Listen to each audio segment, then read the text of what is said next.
The moment my mother-in-law destroyed her son's life came wrapped in pearls and a glass of expensive champagne. It was a warm Sunday afternoon, and I was clearing the table after brunch when she leaned in, her voice a delicate whisper, dripping with polished cruelty. "Victoria dear, let's not drag this out. You need to leave my son." I froze. The silverware in my hand suddenly felt heavier, colder. Across the room my husband, James, laughed at something his father said, completely oblivious to the bomb his mother had just dropped in our kitchen. "You've had your fun," she continued smoothly, adjusting the diamond bracelet on her wrist, as if this was nothing more than an afternoon chore. "But you must see it, don't you? You're not the right fit for our family. Not good enough." I had heard it before. The subtle jabs at my upbringing, the way she dismissed my career as a little project, the carefully phrased insults disguised as etiquette lessons. But today she wasn't hiding behind pleasantries. Today she was making her move. "You don't have the right background," she pressed on. "No prestigious family name, no valuable connections. A woman like you only holds a man like James back." I exhaled slowly, placing the plates down with deliberate precision. She mistook my silence for defeat. "Don't look so surprised, dear," she continued, that condescending smile curling at the corners of her lips. "James will remarry. We'll find someone more suitable for him. Someone with the right family, the right class. You understand, don't you?" Ah, so that was it. This wasn't just an insult. It was an ultimatum. She expected me to break, to wither under her words, to pack my bags and slink away quietly while she handpicked a better wife for her son. I smiled. Not the smile of a defeated woman, but the kind of smile that should have made her uneasy. "I understand perfectly." Then, without another word, I turned and walked away, leaving her standing there, confused by my lack of resistance. She had no idea. No idea that the house she adored showing off to her friends, the one with the marble countertops and the grand chandeliers, wasn't James's achievement, it was mine. No idea that the luxury vacations, the extravagant gifts, the very lifestyle she clung to had come, not from her family's wealth, but from the empire I built from the ground up. No idea that she had already lost before she even made her first move. That night, I didn't tell James about his mother's little suggestion. I didn't have to, because while she was busy scheming to push me out, she had no idea that she was standing in a house that didn't belong to her. Literally. The mansion she loved to parade around in, the one she believed was James's greatest achievement, had been mine from the start. Bought with my money. Signed in my name. Owned outright. I had allowed James to put on a show, to let his mother believe that he had provided this life for us. But in reality, his paycheck barely covered the property taxes. It was all mine. And the moment she decided I was disposable, she had sealed her own fate. Over the next few weeks, my mother-in-law grew bolder. She dropped hints to James, her words sugar-coated in concern, carefully planting the idea that he would be better off without me. She didn't know. She had no idea that she was orchestrating her own downfall. And when she finally discovered the truth, it would already be too late. "Victoria just doesn't understand our lifestyle, sweetheart. Wouldn't you be happier with someone who truly fits in?" Her voice was smooth, practiced like a snake slithering through silk. "It's not her fault, of course," she added, as if that softened the insult. "She was raised differently. But let's be realistic here." I watched as James, oblivious as ever, laughed off her comments, never once suspecting the storm brewing beneath the surface. Then came the final push. One evening, I overheard them in the next room.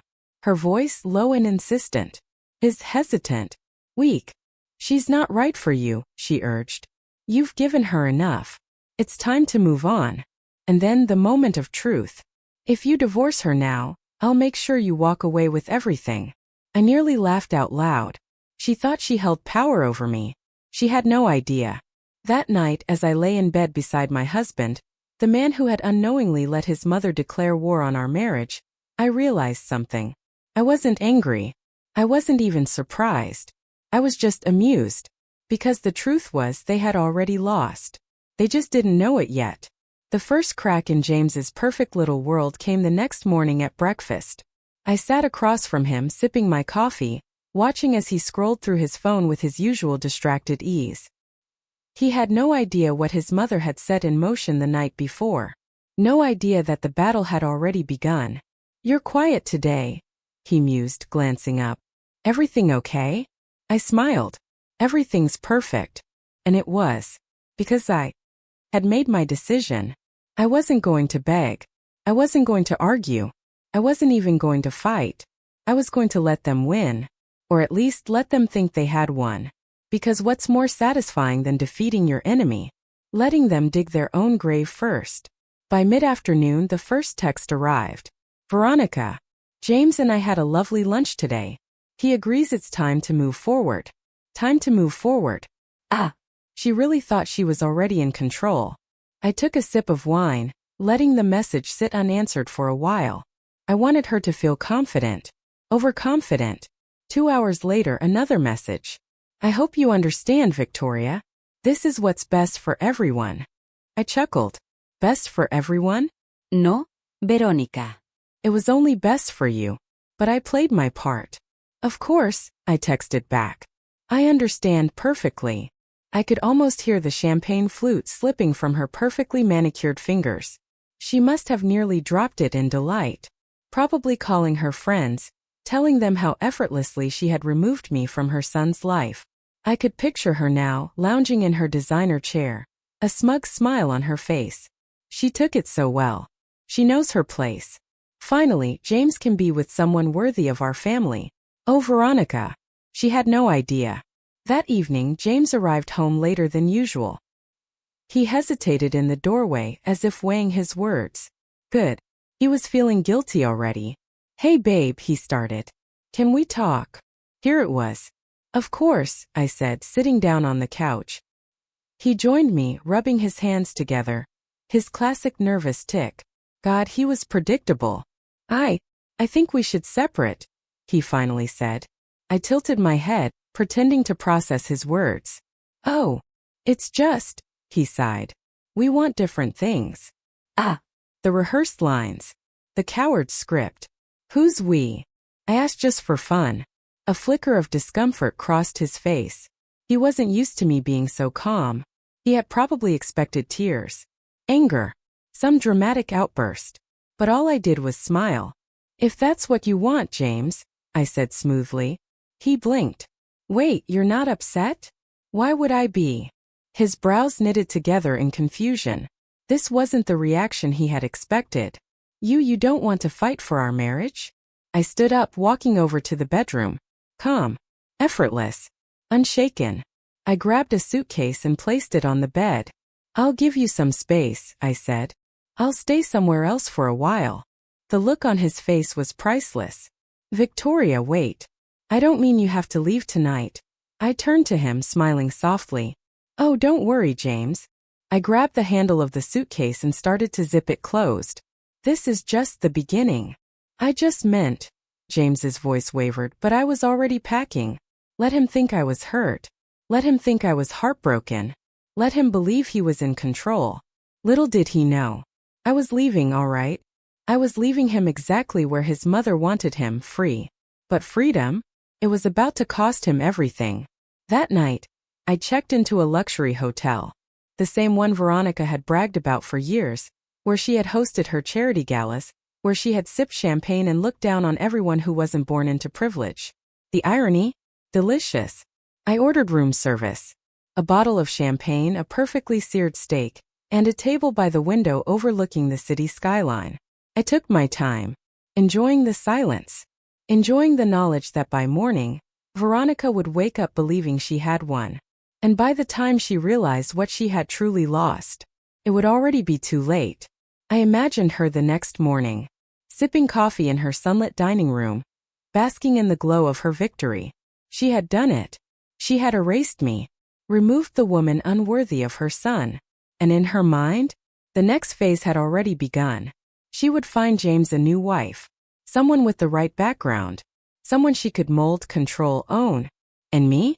I was supposed to be broken, miserable, a cautionary tale of what happens when women forget their place. I smiled. She had no idea.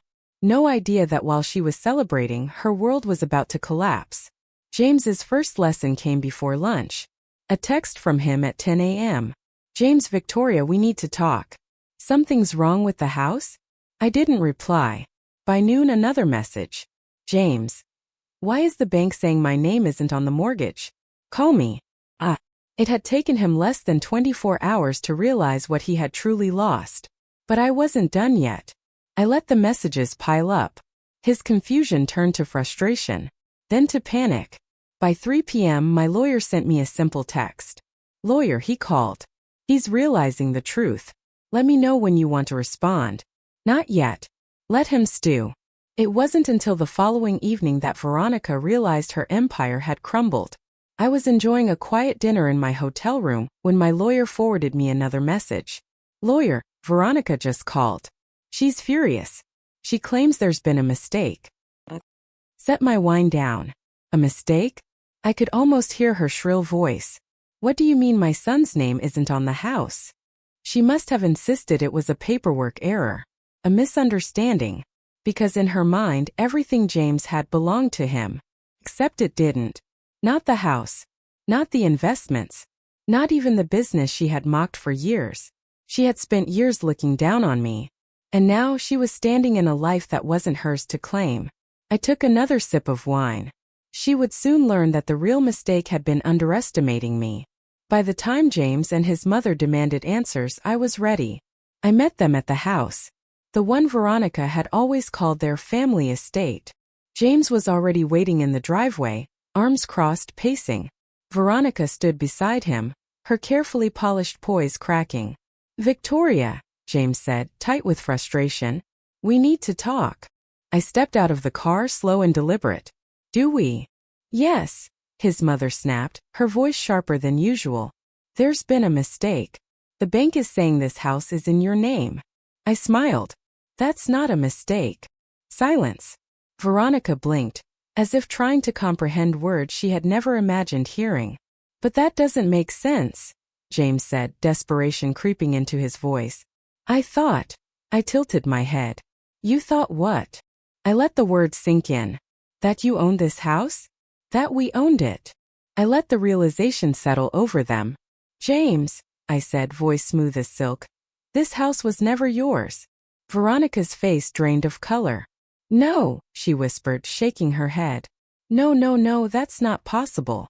That's reality, I said simply. James stared at me, shaking his head in disbelief. But we lived here together. I met his gaze unshaken. And I let you, I said. But it was never yours.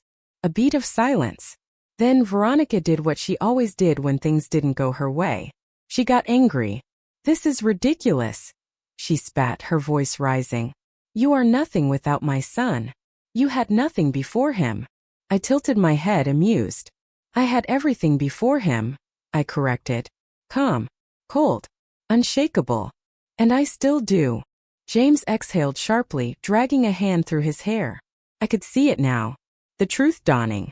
This was bigger than just the house. Victoria, James said, voice softer now. Let's talk this through. Maybe we can work something out. I smiled. Oh, James, I said lightly. We already did. Then I dropped the final bomb. That's why you signed a prenup. Veronica gasped. James froze. And just like that, I watched their world shatter.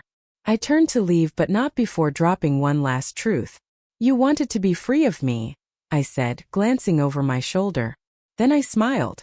Congratulations. You got exactly what you wanted. And with that, I walked away, leaving them standing in my driveway on my property, realizing far too late that they had gambled and lost everything. Veronica stood frozen. Her perfectly curated world was crumbling. The foundation she had built on arrogance and entitlement turning to dust beneath her feet. James? He looked like a man caught in a nightmare he couldn't wake up from. His face had gone pale. His lips parted slightly as if struggling to find words that wouldn't come. Victoria, we can fix this. I almost laughed. Fix what? I asked, tilting my head. Your mother's little scheme? The way you went along with it? Or the fact that you thought you could just walk away and keep everything I built? Veronica snapped back to life, stepping forward with fury radiating off of her in waves. You tricked him, she hissed. You manipulated my son into signing that prenup. I let her words settle for a moment, then exhaled slowly. Tricked. I echoed, my voice deceptively soft. You mean the prenup that James signed willingly? The one that legally protects my business, my assets, my property. James opened his mouth as if to protest, but I raised a hand. Tell me, James, I said, my tone even measured. Did you even read it? Or did you just assume, like your mother, that none of this would ever matter? Silence. That told me everything I needed to know. Veronica's breath was coming fast and sharp. She wasn't just furious, she was panicking. This is wrong, she spat. You're being spiteful. You're tearing this family apart out of pure pettiness. I took a slow step toward her, holding her gaze. Am I asked, my voice silken steel. Or are you just angry that the game you started didn't end the way you planned? Her face turned scarlet. You were never good enough for this family, she snapped. I let a small smile touch my lips as I leaned in just slightly. And yet, I said smoothly, it's still my name on the deed. The air between us crackled. For the first time in her miserable life, Veronica was powerless. And she knew it. I turned to leave, but James grabbed my wrist. Gently but desperately. Victoria, please. I looked down at his hand.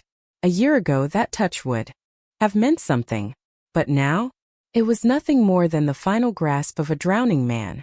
You don't have to do this, he pleaded. I made a mistake, okay? I let my mom get in my head.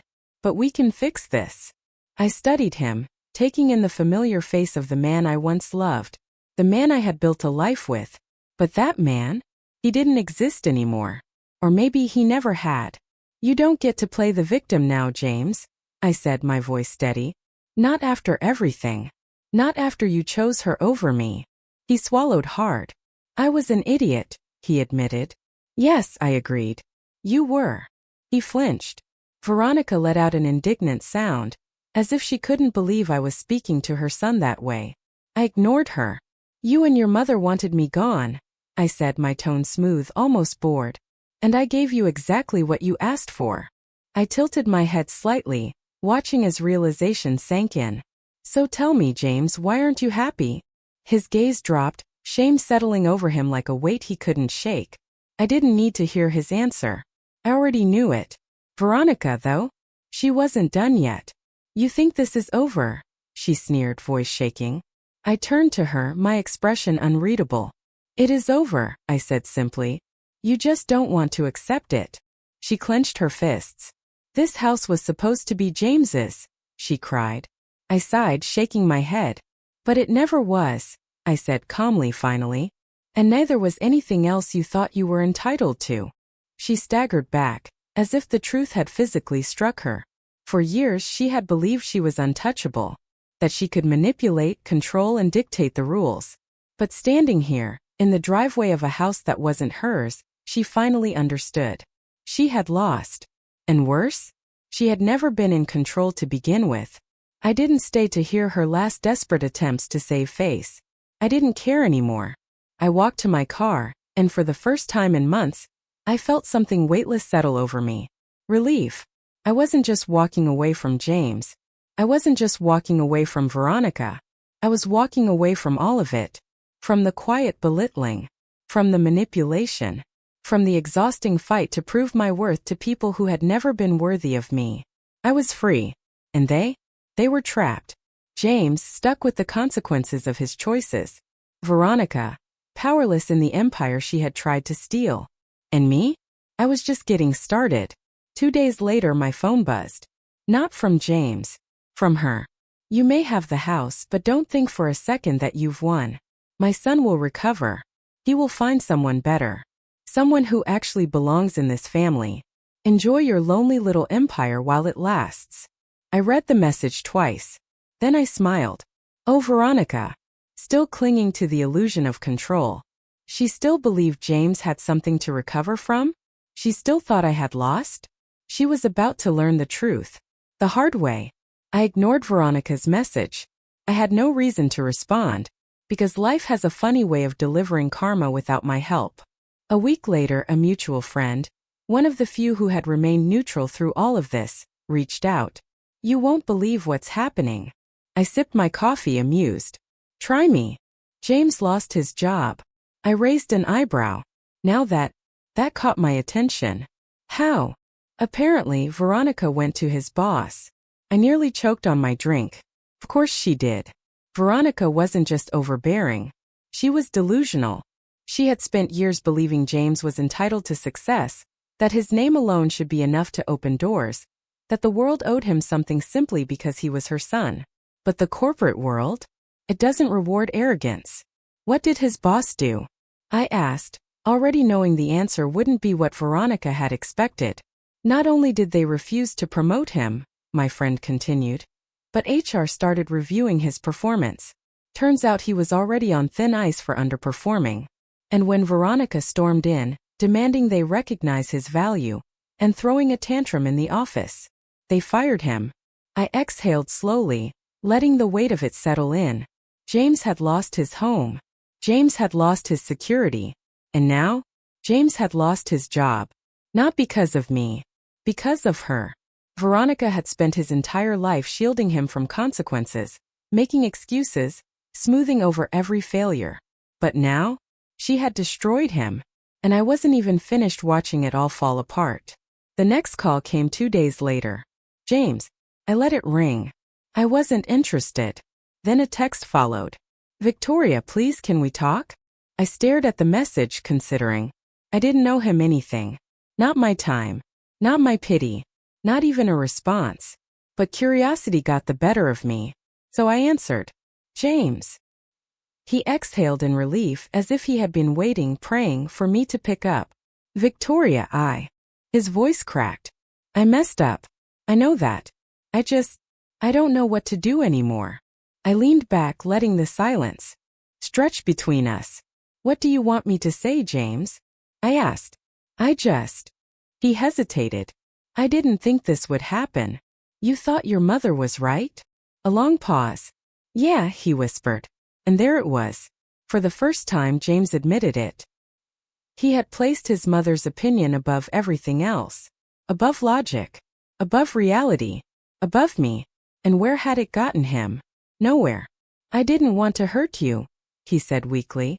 But you did. Another silence. Can we meet? He asked. I closed my eyes. There it was. The last desperate attempt to pull me back in. But he didn't want me. He wanted security. He wanted the life he threw away. And me? I wasn't in the business of saving men from their own arrogance. No, James, I said, my voice calm. We have nothing left to talk about. And for the first time I heard real panic in his voice. Victoria, wait. Goodbye, James. Click. I thought that would be the end of it. I should have known better. Veronica wasn't done embarrassing herself yet. 2 days later she showed up. In my office. She stormed past my receptionist like a queen in battle, shoving the door open as if she still had any power over me. She didn't. This is your fault, she spat, slamming her hands on my desk. I stayed seated, calm, unbothered.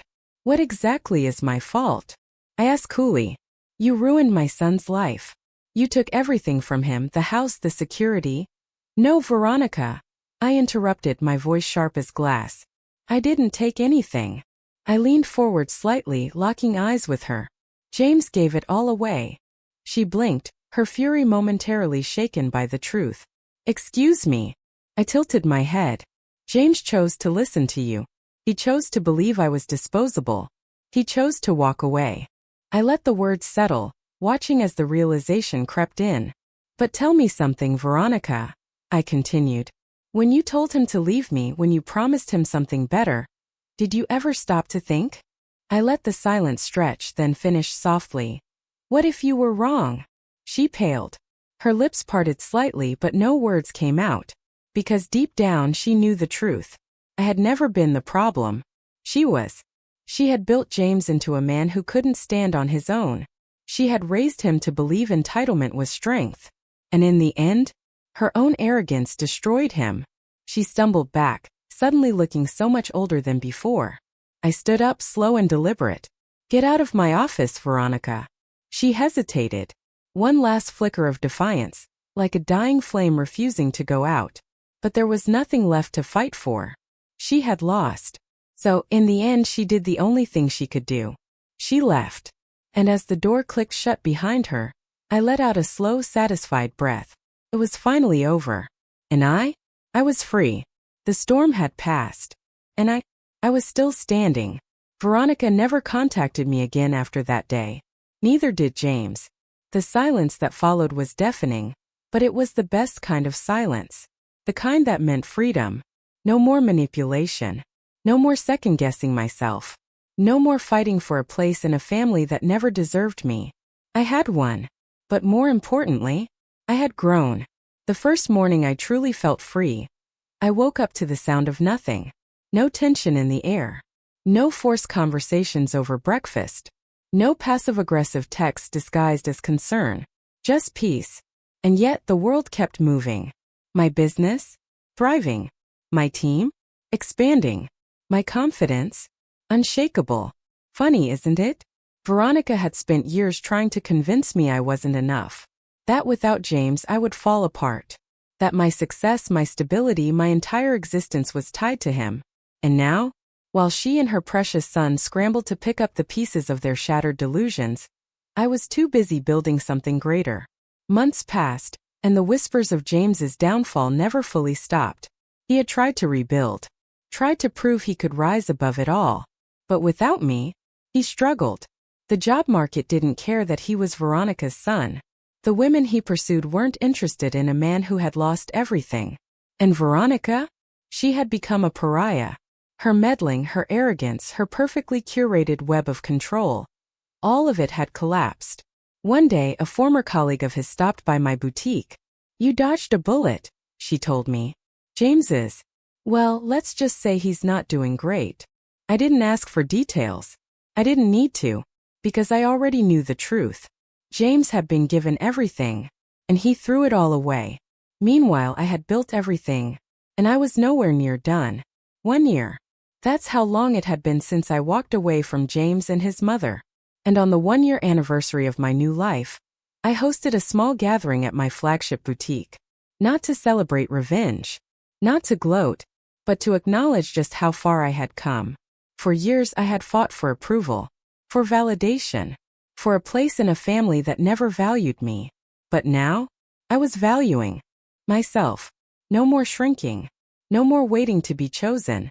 No more proving my worth to people who never deserved me in the first place. I stood in my boutique surrounded by strong, independent women. Women who supported me. Who understood me. For the first time I truly felt at home. That's when I saw her. Brianna. The young woman Veronica had once paraded around as the better option for James. She hovered near the entrance, hesitant. Almost embarrassed. I raised an eyebrow but said nothing. Then she spoke. "I owe you an apology." I leaned against the counter waiting. I believed her, she admitted. I believed that you were the problem. That you were disposable. She looked down, shame flickering across her face. And then I saw what she did to James. And I realized, that could have been me. I let her words settle.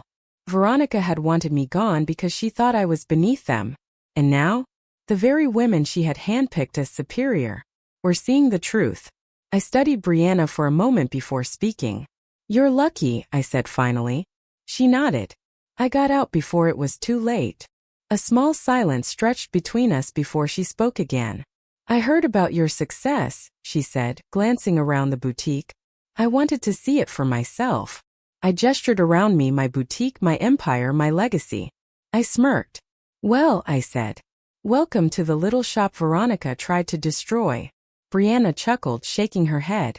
"She underestimated you." I held her gaze. A lot of people did. As the night ended, I stepped outside, looking up at the city skyline. The same skyline I had stared at the night James left me. Back then, I had been preparing for battle. Now, I had already won. Not because I had taken revenge. Not because I had watched them suffer. But because I had taken my life back. Veronica had wanted me erased. Instead, I had flourished. James had thought he was moving on.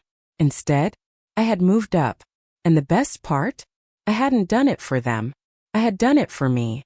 Veronica once told me I wasn't good enough for her family. And in the end, She was right. I wasn't good enough for them. I was better.